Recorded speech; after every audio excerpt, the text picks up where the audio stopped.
teman-teman dan selamat datang ke episode pertama dari podcast Speak Up. Perkenalin, aku Felicia Jose dari jurusan Psikologi Angkatan 2021 dan aku akan menjadi salah satu host untuk podcast kita kali ini. Nah, di siaran podcast ini kita bakalan ngobrol-ngobrol seru gitu ya bareng mahasiswa UC yang juga inspiratif dan keren-keren. Nah, ngobrolnya tentang apa? Kita bakal ngobrolin banyak hal dan salah satunya adalah cara untuk mengembangkan diri kita sendiri, untuk belajar dengan lebih baik dan juga menjadi pribadi yang lebih baik. Jadi pastikan untuk stay tune ya teman-teman untuk episode yang berikutnya karena hal-hal yang kita bahas tuh nggak cuma bermanfaat tapi juga tentunya juga pasti seru. Nah, di season pertama ini kita akan membahas tentang self-improvement for self-perfection. Nah, khususnya untuk episode pertama ini kita akan membahas tentang the importance of self-confidence. Jadi apa itu pentingnya kepercayaan diri. Dan hari ini kita kedatangan special guest star kita gitu ya, Felicia dari Psikologi jurusan Angkatan 2021. Felicia ini punya lebih dari 50.000 followers di TikTok dan bahkan salah satu videonya udah di view lebih dari 9,9 juta kali gitu ya Felicia. Yeah. Oke, jadi tanpa berlama-lama lagi, yuk kita kenalan lebih dulu dengan Felicia dan mungkin Felicia bisa memperkenalkan diri juga ke teman-teman semua yang menonton podcast kita hari ini. Oke, halo semuanya. Nama aku Felicia Talhat Rusun dari jurusan Psikologi Angkatan 2021. Terus akhir-akhir ini tuh aku kesibukannya itu lagi kuliah aja, terus kayak ada ikut panitia sama aktivitas TikTok juga kayak udah dibilang tadi. Terus aku ini asalnya dari Manado, Sulawesi Utara gitu. Bisa dilihat ya teman-teman, Felicia ini orangnya sangat aktif gitu, nggak cuma aktif pelajaran, kuliah, organisasi, tapi juga punya karir gitu di TikTok ya. Jadi itu kesibukannya Felicia sekarang. Nah, mungkin Felicia bisa menceritakan gitu, latar belakang apa yang membuat Felicia ini sekarang bisa punya karir di TikTok? Oke, jadi awalnya itu sebenarnya aku itu orangnya nggak pedean. Nah, aku lihat kalau di TikTok itu kayak banyak yang cantik-cantik, banyak yang kayak mereka tuh punya talenta, mereka bisa nyanyi, mereka ngedit videonya tuh keren-keren. Aku ngerasa aku nggak mungkin sih bisa kayak gitu. Terus aku kayak pernah pengen gimana sih rasanya kayak kayak dikenal banyak orang, terus kayak dicari agensi gitu-gitu kan. Terus akhirnya aku di-push sama orang tua buat ikut. Terus akhirnya benar-benar aku mulai di TikTok itu aku juga awalnya nggak percaya diri banget. Aku ya cuman mulai aja gitu loh. Jadi awalnya itu aku juga nggak yang, kalau mungkin teman-teman lihat sekarang konten aku kan kayak ada yang komedi ada juga makeup gitu kan. Aku awalnya tuh benar-benar yang nggak makeupan. Jadi benar-benar cuman langsung take video aja gitu. Aku awalnya nggak tahu kalau aku nggak berekspektasi apa-apa di TikTok gitu sih. Terus setelah di-push sama orang tua, akhirnya aku bisa sampai di titik ini gitu. Dan sekarang kan aku lagi ada di Universitas Ciputra gitu ya. Nah, aku juga setelah pandemi, itu kan aku sempat juga pas setelah pandemi itu aku mulai aktif, tapi pas kuliah itu aku udah nggak aktif lagi. Karena kayak tugas kuliah yang juga numpuk. Terus aku ngerasa juga kayak apa ya, aku udah nggak keep up sama trendingnya gitu loh. Jadi aku ngerasa ya udahlah, bikin TikTok itu cuma sekedar kalau ada yang mau dibikin gitu. Aku ngerasa ya udahlah, udah nggak aku prioritasin lagi. Terus yang bikin aku jadi makin percaya diri buat lanjutin karir aku di TikTok itu kemarin itu ada lomba LO Kreatif 2021. Terus aku dimintain buat ikut lomba. Awalnya aku kayak cuman ya udahlah ikut-ikut aja gitu, ajak-ajak teman gitu loh. Disuruh ikut lomba TikTok. Aku kayak emang bisa? Soalnya konten aku tuh kayak konten yang pargoy-pargoy gitu ya. Jadi agaknya nggak bisa yang edukasi-edukasi gitu ya. Aku ngerasa TikTok itu sebenarnya bisa buat edukasi. Tapi itu kayak aku belum pernah ke ranah itu. Jadi kayak emang bisa gitu ikut lombanya. Aku kayak ya udahlah ikut aja lah gitu. Terus setelah dibimbing, aku ngerasa aku disupport banget. Dan setelah ikut lomba itu, singkat cerita, aku sama teman-teman timku itu namanya tim Kece Badai, itu akhirnya aku bisa menang di lomba LO Kreatif itu di cabang lomba TikTok. Aku kayak, wah, gak expect banget sih ternyata bisa gitu sih. Oke, jadi banyak support system yang mendukung Felicia ini untuk percaya diri untuk memulai karir di TikTok ya. Pertamanya dari orang tua, terus juga dari universitas, bahkan dibuka pandangan bahwa nggak selalu harus make up atau pargoy-pargoy aja, tapi bisa konten yang edukatif juga di TikTok gitu ya. Mungkin Felicia bisa menceritakan lebih lagi gitu, kayak dukungan seperti apa yang diberikan, support system seperti mungkin kata-kata apa yang diberikan atau hal-hal apa yang didukung sehingga Felicia akhirnya kayak oke, aku mau mulai gini di TikTok. Kalau sebenarnya kalau dari keluarga itu mereka cuma bilangnya aku tuh punya potensi gitu. Aku emang dari kecil tuh memang suka bikin video gitu ya, suka ngedit, walaupun ya burik banget ya editannya ya, cuma pakai aplikasi-aplikasi yang biasa lah gitu.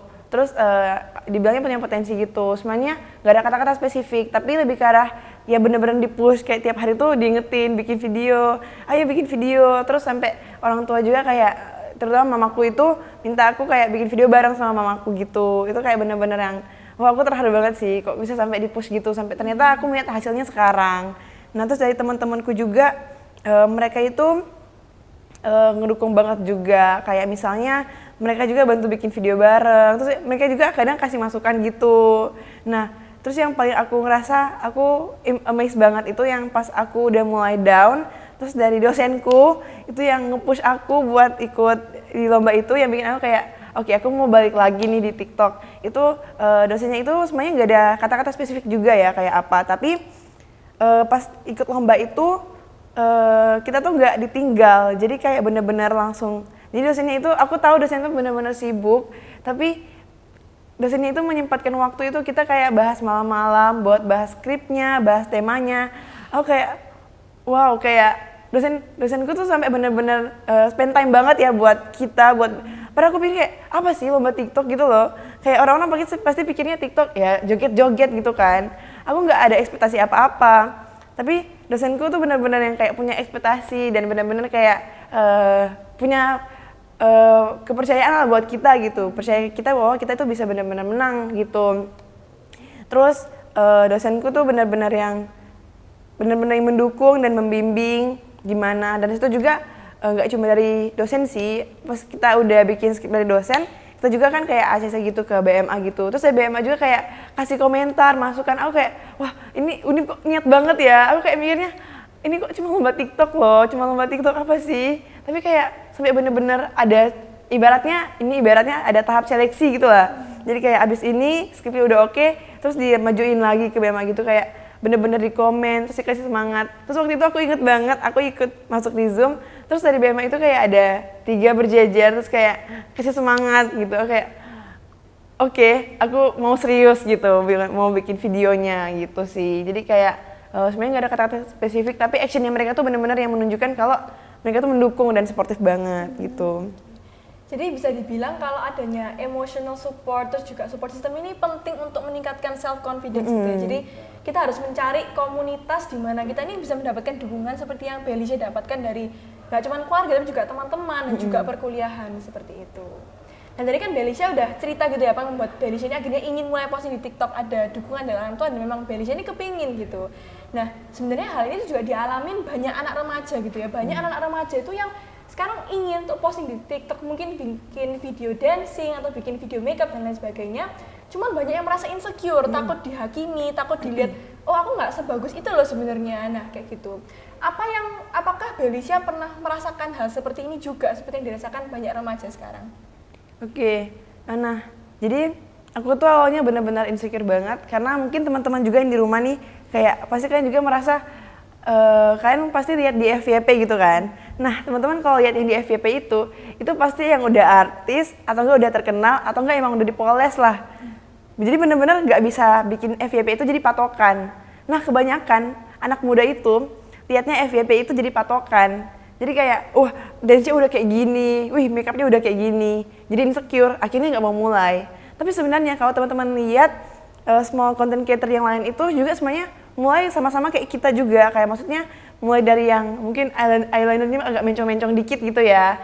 Jadi banyak anak muda yang melihat FYP itu sebagai patokan, akhirnya nggak mau mulai gitu sih. Jadi aku juga awalnya kayak gitu, pas lihat FYP, wah kayak kok mereka udah keren-keren banget gitu. Tapi semenjak aku turun lebih lebih dalam lagi, ternyata nggak semua kok di TikTok yang langsung keren gitu. Bahkan aku ada satu content creator nih, tapi aku lupa namanya siapa. Aku benar-benar ikutin dia dari awal 2019 gitu ya, pas TikTok lagi booming gitu. Dan sampai sekarang dia tuh benar-benar beda banget. Jadi pas awal tuh dia kayak masih burik lah istilahnya gitu, kayak masih kentang ya. Tapi kayak sekarang tuh aku benar-benar lihat sampai followersnya tuh udah jutaan. Di situ aku ambil pelajaran bahwa orang-orang di TikTok juga tuh mulai dari nol. Kayak sama kayak karir dibangun dari nol juga gitu. Nah, aku juga pernah merasa yang kayak nggak percaya diri. Tapi setelah kalian mengetahui fakta ini, aku berharap teman-teman bisa kayak mengerti kalau di TikTok itu nggak langsung oke kok, nggak langsung bagus. Tapi semuanya pasti mulai dari bawah dulu gitu sih. Jadi ya kalau kalian merasa kurang percaya diri gitu, kalian harus ketahui bahwa di TikTok itu nggak langsung bagus gitu lah. Oke, jadi mungkin nggak cuma di TikTok ya teman-teman, tapi di kehidupan sehari-hari gitu.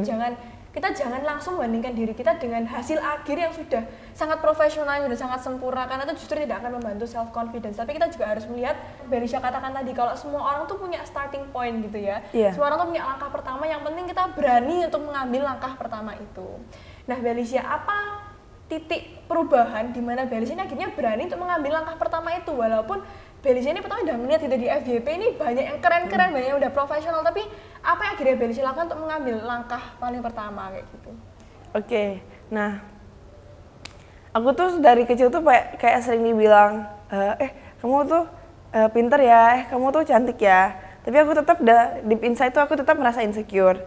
Pas di titik dimana teman-teman tahu kan, sosial media itu tuh bener-bener apa ya, ibaratnya semua orang bisa beropini lah. Terserah orang mau bilang apa dan bisa anonim juga gitu. Orang tuh bebas banget beropini di sosial media. Bahkan opininya itu tuh bener-bener yang gak difilter, bener-bener opininya itu sebebas mereka lah gitu. Terus aku takut dengan hal tersebut. Maksudnya yang kasih opini itu bukan cuma orang yang aku nggak kenal. Justru aku nggak takut kalau orang yang nggak aku kenal terus kasih opini. Tapi sosial media itu deket juga sama teman-temanku. Teman-temanku ini kan semuanya juga main TikTok. Terus kalau misalnya kayak teman-teman tahu di TikTok itu bisa lihat video teman-teman yang lain gitu loh, walaupun nggak follow gitu kan. Nah itu pernah tuh muncul di FYP temanku, terus dia komen gitu, kayak cari perhatian banget, alay banget gitu kan, kayak apa sih? Pokoknya intinya bilang kalau aku tuh kayak terlalu melebih-lebihkan lah videonya gitu. Aku merasa di situ tuh kayak ya juga ya. Apa aku alay banget ya, kayak ya udahlah. Terus kayak aku membandingkan dengan yang lain gitu, aku beda banget, kayak kok aku kayak di part ini tuh kurang ya, kok part ini tuh jelek ya. Aku sering menjudge banget diriku sendiri pas hasil videonya itu udah jadi gitu. Tapi satu titik dimana aku realize kalau aku belajar gitu loh, kayak aku belajar oke, aku nggak boleh gini terus, karena kayak aku ngerasa capek gitu loh, capek karena selalu membanding-bandingkan diri itu, dan itu kayak menguras energi aku. Jadi kayak pas jadi kalau udah membuat video itu, kalau dari aku ya, itu harus percaya diri dulu. Kalau enggak, video itu pasti jelek gitu. Jadi kalau aku lagi gak percaya diri, aku nggak bikin video gitu. Nah, di titik dimana aku ngerasa aku tuh nggak perlu dengar omongan orang lain gitu adalah saat aku mau bikin video, terus emang makeupku tuh aku lagi kayak entah kenapa hari itu lagi jelek lah gitu.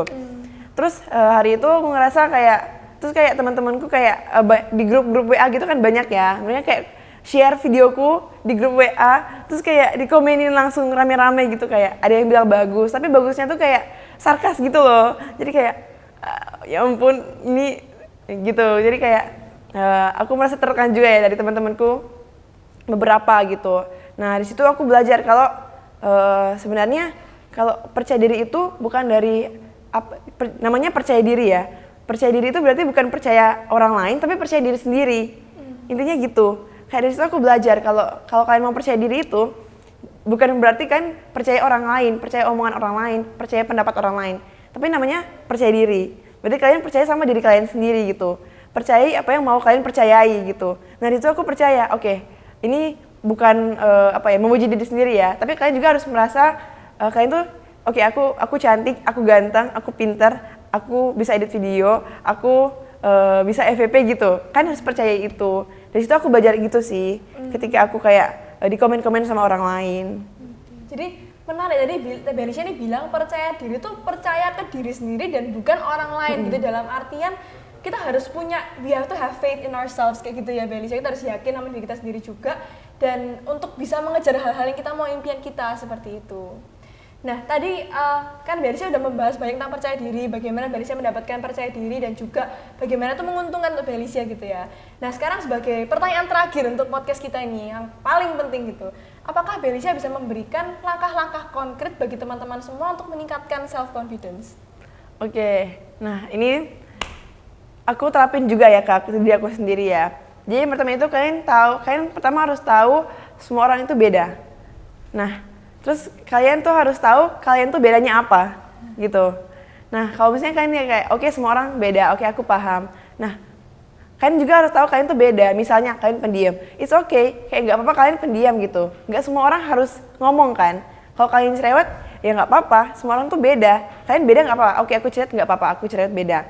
Nah, tapi yang aku mau highlight, kebanyakan orang tuh kayak kalau mau self confidence, oke kamu menerima diri kamu apa adanya aja ya. Kamu harus self love gitu. Nah aku sebenarnya nggak menentang self love ya, tapi di balik self love itu harus ada self improvement. Jadi nggak cuman kalian percaya diri, oke aku percaya diri, aku yakin aku bisa, aku yakin aku mampu melakukannya. Tapi kalau kalian nggak ada usaha untuk kesana, itu kalian juga nggak bisa percaya diri gitu loh menurutku. Jadi sembari aku merasa oke aku bisa jadi tiktokers ya parko ya. Aku ngerasa aku bisa FYP, aku ngerasa aku bisa dikenal orang, aku ngerasa aku bisa mengembangkan skill makeupku. Di samping itu, aku juga belajar. Aku itu latihan eyeliner tiap hari. Terus aku itu makeup itu sampai berjam-jam, ada sampai 6-5 jam. Itu aku benar-benar duduk di depan meja cuman buat makeup doang. Dan ada satu titik di mana makeupku tuh jelek, aku hapus, aku mulai lagi dari awal. Jadi benar-benar sampai subuh makeup doang. Dan itu yang membuat aku sekarang bisa makin percaya diri. Jadi menurutku teman-teman nggak boleh cuma self love, nggak cuma menerima diri, nggak boleh cuma self confidence. Oke, aku percaya diri sendiri, tapi harus ada self improvementnya juga. Yaitu kembangkanlah style kalian. Yaitu apa sih yang kalian pengen kembangkan? Jadi kembangkan gitu. Kalian coba beneran bikin, coba beneran praktek gitu sih. Itu yang bisa bikin kalian juga semakin percaya diri kayak gitu. Oke, jadi langkah konkretnya itu kita harus tetap belajar gitu ya, never stop learning. Kita harus selalu improve diri kita sendiri sampai kita ini juga percaya diri kita sendiri, kita tahu kemampuan kita dan kita akhirnya bisa mencapai hal tersebut dengan terus belajar. Oke, jadi thank you so much Felicia udah sharing dan membagikan pengalaman yang sangat inspiratif ya. Jadi kalau aku boleh rangkum sedikit, jadi self confidence itu sangat penting gitu untuk membantu kita mengejar impian. Kita bisa mendapatkan itu dari orang-orang di sekitar kita dan juga dari diri kita sendiri dengan cara kita tuh belajar terus untuk mencapai tujuan kita, untuk mencapai impian kita. Baik, jadi nggak terasa first episode kita sudah sampai sini, tapi jangan sedih teman-teman karena episode yang kedua akan datang as soon as possible. Jadi stay tuned and we'll see you in the next episode. Thank you. Thank you.